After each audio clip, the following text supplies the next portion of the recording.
Not our goal. We never said regime change, but regime change. মুখে বড় বড় কথা বললেও কাজের বেলায় ফাঁপা কলসি মার্কিন প্রেসিডেন্ট। ট্রাম্প বাইরে ইরান সভ্যতা ধ্বংস করে দেওয়ার হুঙ্কার দিলেও আড়াল থেকে তিনি যুদ্ধবিরতির জন্য মরিয়া হয়ে উঠেছিলেন। মুখে বলছেন ইরান নাকি শান্তির জন্য প্রার্থনা করছে, অথচ পর্দার আড়ালে পাকিস্তানকে ধরে তেহরানকে রাজি করানোর জন্য অনুনয় বিনয় করেছিল খোদ ওয়াশিংটনই। সম্প্রতি এই তথ্য ফাঁস করেছে ব্রিটিশ সংবাদ মাধ্যম ফাইন্যান্সিয়াল টাইমস।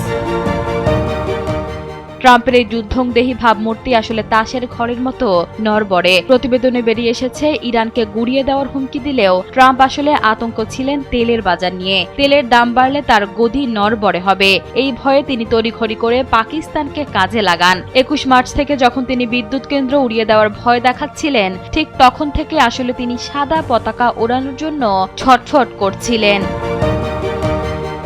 সবচেয়ে মজার ব্যাপার হলো ট্রাম্প জানতেন সরাসরি প্রস্তাব দিলে ইরান তা ছুঁড়ে ফেলে দেবে, তাই তিনি আশ্রয় নিলেন পাকিস্তানের। ইসলামাবাদকে নিরপেক্ষ মধ্যস্থতাকারী নয়, বরং নিজেদের বার্তা বাহক হিসেবে ব্যবহার করেছে যুক্তরাষ্ট্র।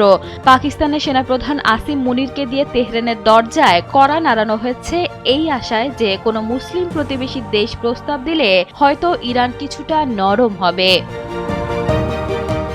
মঙ্গলবার রাতে যখন 2 সপ্তাহের যুদ্ধবিরতি কার্যকর হলো, তখন ট্রাম্পের দাপট কেবল টুইটার বা সোশ্যাল মিডিয়াতেই সীমাবদ্ধ ছিল।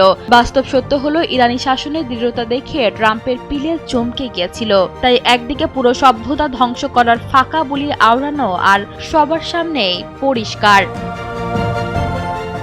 ইশিতা আক্তার, সময়ের আলো।